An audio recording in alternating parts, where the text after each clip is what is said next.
Welcome all of you to the channel. आज के session के अंदर हम बात करने वाले हैं कि लिब्रे ऑफिस इम्प्रेस में कि व्यूज़ किस किस तरह के होते हैं, कौन कौन से व्यूज़ जो हैं वो अवेलेबल हैं जिन्हें हम अपने प्रेजेंटेशन के अंदर यूज़ कर सकते हैं। अब व्यू बेसिकली क्या होता है? व्यू होता है कि किस तरीके से जो आपकी प्रेजेंटेशन है वो आपकी स्क्रीन के ऊपर दिखाई देगी। ठीक है। अब यहाँ पर जो हम बात करेंगे व्यूज की, वो दो तरीके से जो है वो व्यू कंट्रोल किया जाता है। एक तो होता है आपका जूम स्लाइडर के थ्रू और एक होता है आपका वर्क स्पेस के थ्रू। अब जूम स्लाइडर क्या होता है और इसे हम कैसे करते हैं और वर्क स्पेस के व्यूज कौन कौन से हैं, ये सब के लिए हम चलते हैं अपने लिब्रे ऑफिस इंटरफेस के ऊपर। ये देखिए, आपको पता है कि इम्प्रेस का जो इंटरफेस होता है वो इस तरीके का है। अब यहाँ पर अगर हम बात करें, आपको अगर दिख रहा होगा यहाँ पर, ये है आपका स्लाइडर। ठीक है, जूम स्लाइडर, जिसे अगर आप नेगेटिव माइनस की तरफ लेकर आते हो तो आपकी जो प्रेजेंटेशन है वो छोटी होती है, और अगर आप पॉजिटिव प्लस के साइन की तरफ लेके जाते हो तो आपकी जो प्रेजेंटेशन है वो बड़ी होती है। तो यहाँ से जूम स्लाइडर से जो है आप अपनी प्रेजेंटेशन का जो व्यू है वो थोड़ा कंट्रोल कर सकते हो कि कितना आपको जूम करना है और कितना आपको प्रेजेंटेशन देखना है। ठीक है, एक तो होती है इस तरीके से देख सकते हैं। दूसरा होता है व्यू मेन्यू के ऊपर हमारे पास डिफरेंट डिफरेंट व्यूज हमें दिए हुए होते हैं कि कौन कौन से व्यूज हमारे पास अवेलेबल है। सबसे पहले तो हम देखते हैं नॉर्मल व्यू। बाय डिफॉल्ट जब भी आपकी प्रेजेंटेशन ओपन होती है वो हमेशा नॉर्मल व्यू के अंदर होती है। नॉर्मल व्यू का मतलब होता है कि यहाँ पर आपका स्लाइड पेन होता है, यहाँ पर आपका एक जो है स्लाइड ओपन होगी जिसके अंदर आप जो प्रेजेंटेशन है उसको क्रिएट कर सकते हो, एडिट कर सकते हो। नॉर्मल व्यू के बाद नेक्स्ट व्यू है आपका आउटलाइन व्यू। जैसे ही आप आउटलाइन व्यू पे क्लिक करते हो तो जितनी भी प्रेजेंटेशन आपकी, जितनी भी स्लाइड्स आपकी पीपीटी में बनी रहती हैं, उन सब स्लाइड का टेक्स्ट आपको यहाँ पर दिखाई देने लगता है। यहाँ से आप देख सकते हो कि जो सारी की सारी जो प्रेजेंटेशन है उन सभी प्रेजेंटेशन का आपको यहाँ पर टेक्स्ट दिखाई दे रहा है। सिर्फ और सिर्फ आप यहाँ पर टेक्स्ट दिखाई देता है। ठीक है, तो इसे हम बोलते हैं आउटलाइन व्यू, जिसके अंदर आपकी हेडिंग्स और सब हेडिंग्स इंक्लूड होती हैं। आउटलाइन व्यू के बाद हम बात करते हैं यहाँ पर नोट्स व्यू की। जब हम नोट्स व्यू की बात करते हैं तो नोट्स व्यू का क्या मतलब होता है कि हर पर्टिकुलर प्रेजेंटेशन के अंदर आपने कुछ नोट्स जो है अगर ऐड करने हैं, मतलब स्पीकर नोट्स, आपको उन नोट्स को आपके अपने व्यूअर्स को नहीं देना है। जो आपके जो जिनको आपने प्रेजेंटेशन देना है, जो लोग आपकी प्रेजेंटेशन सुनने के लिए बैठे हैं या जो आपके स्टूडेंट हैं, if you don't want to show them the notes then you can write those particular points here. जैसे फॉर एग्जाम्पल, अगर जो स्पीकर है अपने रेफरेंस के लिए जो चीज़ें लिखता है जिसको उसको जो अपनी ऑडियंस है उसको रिवील नहीं करना, तो वो चीज़ें आप यहाँ पर लिख सकते हो। ठीक है, जैसे अगर मैंने लिखा टीचर्स नोट, ठीक है, अब ये मुझे तो दिखाई देगा जब मैं इसको नोट्स व्यू में जाकर देखूंगी, बट अगर हम इस प्रेजेंटेशन को नॉर्मल व्यू में देखेंगे तब आपको ये वहां पर नहीं दिखाई देगा। बट अगर आप इस प्रेजेंटेशन को नोट्स व्यू में देखेंगे तब आपको यहाँ पर दिखाई देगा। ठीक है, इसके बाद जो व्यू होता है वो है आपका slide sorter view. Slide sorter view के अंदर क्या होता है, जितनी भी स्लाइड्स होती हैं उनके सबके आइकन्स आपको यहाँ पर दिखाई देते हैं। यहाँ से आप अपनी जो स्लाइड्स की जो ऑर्डरिंग है, अगर किसी स्लाइड को आगे पीछे आपने करना है तो वो सब आप यहाँ से चेंज कर सकते हो। फॉर एग्जांपल मान लीजिए कि मेरे को जो 11 नंबर पे जो स्लाइड है वो 12 पे चाहिए और 12 वाली 11 पे चाहिए, तो मैं इनको इंटरचेंज कर सकती हूँ। सिंपली आपने इसको सिलेक्ट करके ड्रैग करना है इस तरीके से। देखिए, आपका जो है वो इंटरचेंज हो जाएगा, 11 पे यह आ गया है, 12 पे वो वाली चली गई है। तो इस तरीके से आप यहाँ से जो है ऑर्डरिंग आप इनकी स्लाइड्स की आप चेंज कर सकते हो। ठीक है, इसके बाद है आपके नॉर्मल व्यू पे हम वापस आ जाते हैं। अब बेसिकली मैंने अभी आपको बताया था कि जो डिफरेंट टाइप्स ऑफ व्यूज जो आपके इसके अंदर अवेलेबल होते हैं वो कौन कौन से होते हैं। इसी के साथ हम बात करेंगे आज के लेक्चर के अंदर कि फॉर्मेटिंग जो है टेक्स्ट की वो कैसे की जाती है। फॉर्मेटिंग करने का क्या मतलब होता है, टेक्स्ट फॉर्मेटिंग का क्या मतलब है, ये हम डिजिटल डॉक्यूमेंटेशन जब हमने पढ़ा था तो ये सारी चीज़ें हमने उसमें भी कवर की थी। बेसिकली जो आपकी स्लाइड्स हैं उन पे फॉर्मेटिंग आप तीन तरीकों से कर सकते हो। वो तीन तरीके कौन से हैं? सबसे पहला तो होता है कि आप टेक्स्ट को सिलेक्ट करो, जिस भी टेक्स्ट को आपने फॉर्मेट करना है आपने वो टेक्स्ट सिलेक्ट करना है। सिलेक्ट करने के बाद आपने फॉर्मेट मेन्यू पे जाना है, यहाँ पर सारे के सारे ऑप्शंस दिए हुए हैं, यहाँ से आप जो भी फॉर्मेटिंग आपको परफॉर्म करनी है आप यहाँ से कर सकते हो। ठीक है, दूसरा होता है आपका टूल बार की हेल्प से अब टूल बार की हेल्प से हम कैसे करते हैं, आपने टेक्स्ट सिलेक्ट किया और यहाँ पर आप साइड पेन पे जाएंगे तो देखिए यहाँ पर ये आपकी फॉर्मेटिंग टूल बार पूरी की पूरी अवेलेबल होती है। यहाँ से आप जो भी आप सिलेक्ट करोगे वो वाली फॉर्मेटिंग आपकी यहाँ पर परफॉर्म हो जाएगी। और थर्ड होता है आपका शॉर्टकट कीज के थ्रू। ठीक है, हर फॉर्मेटिंग ऑप्शन के लिए एक शॉर्टकट की दी हुई होती है, उन शॉर्टकट कीज के थ्रू भी जो है आप फॉर्मेटिंग परफॉर्म कर सकते हो। अब फॉर्मेटिंग के ऑप्शन सारे के सारे वही हैं जो आपने डिजिटल डॉक्यूमेंटेशन में भी पढ़े हैं। तो हम एक एक करके सारे ऑप्शंस को देखेंगे और डिस्कस करेंगे और उनका प्रैक्टिकल भी देखेंगे। तो सबसे पहले है आपका फॉन्ट नेम, फॉन्ट साइज। अब फॉन्ट नेम और फॉन्ट साइज हम कैसे चेंज करते हैं। फॉन्ट नेम और फॉन्ट साइज चेंज करने के लिए आपको सबसे पहले जहां का आपको फॉन्ट नेम और फॉन्ट साइज चेंज करना है तो सबसे पहले आपको उस टेक्स्ट को सिलेक्ट करना पड़ेगा। जैसे मैंने इसका हेडिंग सिलेक्ट किया है, जैसे ही सिलेक्ट करके हम अपना यहाँ पर जाएंगे तो ये होता है आपका फॉन्ट नेम। यहाँ से आप फॉन्ट का नेम चेंज कर सकते हो, ठीक है, जो आपको चाहिए। और ये होता है फॉन्ट का साइज, यहाँ से जाके आप अपने फॉन्ट का साइज चेंज कर सकते हो। देखिए बड़ा था, हमने उसको छोटा कर दिया। वापस से अगर आपको थोड़ा बड़ा चाहिए तो आप उतना बड़ा सिलेक्ट कर लीजिए और यहाँ से आप अपने फॉन्ट का स्टाइल चेंज कर सकते हो। ठीक है, नेम जो जो भी आपको पसंद हो, बहुत सारे ऑप्शंस यहाँ पर रहते हैं, जो भी ऑप्शंस आपको पसंद आए आप उन ऑप्शंस को वहाँ से सिलेक्ट कर सकते हो। ठीक है, फॉन्ट नेम के बाद हम बात करेंगे यहाँ पर सेकंड ऑप्शन है इंक्रीज करना फॉन्ट के साइज को और फॉन्ट के साइज को डिक्रीज करना। अब फॉन्ट के साइज को इंक्रीज और डिक्रीज कैसे किया जाता है। फॉर एग्जाम्पल मान लीजिए कि ये मैंने पूरा का पूरा जो टेक्स्ट है मैंने इसको सिलेक्ट किया। ये देखिए हमने यहाँ से क्या किया, पहले जिसको आपने फॉन्ट को चेंज करना है आपने उस टेक्स्ट को पहले सिलेक्ट करना पड़ेगा आपको। हमने यहाँ से टेक्स्ट को सिलेक्ट किया। सिलेक्ट करने के बाद वापस से हम अपने फॉर्मेटिंग टूल बार पे जाएंगे। इंक्रीज और डिक्रीज करना है हमें, तो यहाँ पर देखिए जब आपको ये वाला थोड़ा कैपिटल ए है, दोनों ही कैपिटल है बट एक का साइज थोड़ा बड़ा है एक का साइज थोड़ा छोटा है। जब आप इस पे इंक्रीज करेंगे तो आपका जो फॉन्ट का साइज है वो इंक्रीज होता रहेगा। जितनी बार आप क्लिक करेंगे उतनी बार आपका साइज इंक्रीज होगा। और उसके साइड में बिल्कुल ही डिक्रीज का ऑप्शन है, जितनी बार आप डिक्रीज करेंगे उतनी बार ही आपका जो है फॉन्ट का स्टाइल जो है वो डिक्रीज हो जाएगा। ठीक है, इंक्रीज डिक्रीज करने के बाद है आपका बोल्ड, इटैलिक और अंडरलाइन करना।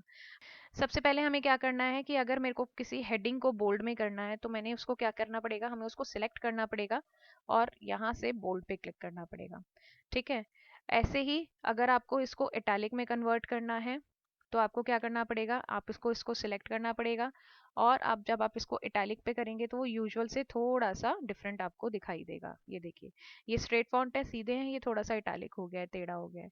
ऐसे ही थर्ड ऑप्शन होता है यहाँ पर अंडरलाइन करने के लिए। अंडरलाइन मान लीजिए आपको थर्ड हेडिंग को आपको अंडरलाइन करना है, आपने सिलेक्ट किया और यहाँ से आप इस पे अंडरलाइन पे क्लिक कर सकते हैं। अंडरलाइन के डिफरेंट डिफरेंट ऑप्शंस यहाँ पर होते हैं कि किस तरह की लाइन आपको चाहिए, जिस लाइन का स्टाइल आपको चाहिए वो वाली लाइन आप यहाँ से सिलेक्ट कर सकते हो। डॉटेड चाहिए आपको, आपको डिज़ाइन वाली लाइन चाहिए या सिंपल अंडरलाइन चाहिए, तो that you can select from the list. ठीक है, उसके बाद नेक्स्ट हम बात करते हैं स्ट्राइक। स्ट्राइक का क्या मतलब होता है, स्ट्राइक आउट का मतलब होता है कि जब भी किसी हेडिंग या किसी टेक्स्ट को जब आपको बीच में से सेंटर में से आपको लाइन लगानी होती है। जैसे फॉर एग्जांपल मेरे को फोर्थ मैंने हेडिंग सिलेक्ट करी और उसको मैंने स्ट्राइक कर दिया, तो अब आप देख सकते हो कि सेंटर में से एक लाइन जो है इसको स्ट्राइक आउट कर देगी, मतलब बीच में से काट देती है। ठीक है, उसके बाद हम बात करते हैं आपके नेक्स्ट जो इफेक्ट है वो है आपका टॉगल शेडो। अब आप इसको सिलेक्ट कीजिए और इस वाले इफेक्ट पे क्लिक कर दीजिए तो आपका उस तरीके से वहां पर शेडो वाला जो है इफेक्ट यहाँ पर आ जाएगा। ठीक है, अब यहाँ पर नेक्स्ट है आपके जो दूसरे ऑप्शन हैं फॉर्मेटिंग के। अभी तक हमने जो सीखे हैं वो क्या सीखे हैं, हमने सीखा है कि फॉन्ट का नेम कैसे चेंज करते हैं, साइज कैसे चेंज करते हैं, bold, italic, underline, strike out वगैरह कैसे करते हैं, इंक्रीज और डिक्रीज कैसे करते हैं। इसके अलावा जो दूसरे फॉर्मेटिंग ऑप्शंस हैं वो हैं आपके अंडरलाइन हम सीख चुके हैं, स्ट्राइक थ्रू सीख चुके हैं, सबस्क्रिप्ट एंड सुपरस्क्रिप्ट। अब सबस्क्रिप्ट और सुपरस्क्रिप्ट क्या होता है करना, ये अगर आपको लिखना है यहाँ पर, यहाँ हम टाइप करके देखते हैं। फॉर एग्जाम्पल आप मैथ्स के फॉर्मूले लिखते हो, आप लिखते हो x, अगर आपको लिखना है x की पावर 2 या x raise to the power 2, तो हम कैसे लिखेंगे, आपको सिर्फ x और 2 लिखना है। उसके बाद आपने क्या करना है, 2 को सिलेक्ट करना है और यहाँ से यहाँ पर देखिए दो एक्सेस आपको दिख रहे हैं, एक में x ऊपर है और एक में x नीचे की तरफ है। जहां पर ऊपर है तो वो सुपरस्क्रिप्ट होता है, तो आप जब इस पे क्लिक करेंगे तो x raise to the power 2 चला जाएगा। ठीक है, सेम ऐसे ही जब आप इसको दूसरे वाले को सबस्क्रिप्ट को करेंगे तो जो x है वो बॉटम में आ जाएगा। इस तरीके से जो मैथमेटिकल इक्वेशंस हैं वो लिखी जाती हैं। फॉर एग्जांपल मान लीजिए आपको लिखना है x raise to the power plus y raise to the power 3, अगर आपको ऐसे लिखना है तो आप क्या करेंगे, पहले पहले आप लिखोगे x, फिर 2 लिखेंगे, फिर प्लस का साइन लिखाएंगे, फिर y लिखेंगे, फिर 3 लिखेंगे। अब आपको ये दोनों पावर्स जो हैं वो ऊपर चाहिए, तो आप दोनों में ही सुपरस्क्रिप्ट लगाएंगे। ठीक है, 3 को सिलेक्ट किया, सुपरस्क्रिप्ट लगाया। सेम ऐसे ही अगर आपको H2O लिखना है, क्योंकि H2O या साइंटिफिक जो आपके जो इक्वेशंस होती हैं उसके अंदर बहुत सारे ऐसे इक्वेशंस हमें लिखनी पड़ती हैं। H2O जैसे पानी का साइंटिफिक नेम होता है, तो आपको H2O लिखने के लिए पहले क्या करना पड़ेगा, आपको लिखना पड़ेगा H, देन लिखना पड़ेगा 2, देन लिखना पड़ेगा O। ठीक है, इसको हम थोड़ा सा बड़ा कर लेते हैं फॉन्ट को, जिससे आपको विजिबल हो जाए। ये देखिए H2O लिखा। अब हमें क्या चाहिए, 2, H के बॉटम में चाहिए, नीचे चाहिए नॉर्मल से, तो हम सुपर सबस्क्रिप्ट कर देंगे। तो इस तरीके से जो है सब्सक्रिप्ट और सुपरस्क्रिप्ट जो है ऑप्शन आपके काम करते हैं। नेक्स्ट है आपके फॉन्ट के कलर चेंज करना। अब फॉन्ट का कलर चेंज करना, फॉर एग्जांपल मान लीजिए आपको इस वाली हेडिंग जो आपकी अंडरलाइन हेडिंग है इसका कलर चेंज करना है, तो यहाँ फॉन्ट का कलर आपको दिया हुआ है, आप यहाँ से जाके फॉन्ट का कलर चेंज कर सकते हो। ठीक है, फॉन्ट के कलर के बाद है आपको अगर मान लीजिए कोई टेक्स्ट हाईलाइट करना है, जैसे ये वाली पूरी की पूरी जो लाइन है आपको हाईलाइट करनी है, तो हाईलाइट करने के लिए आपका हाईलाइट कलर आता है, आप यहाँ से सिलेक्ट कीजिए और वो पूरा जहां तक आपका सिलेक्शन होगा वो पूरा का पूरा हाईलाइट वहां से हो जाएगा।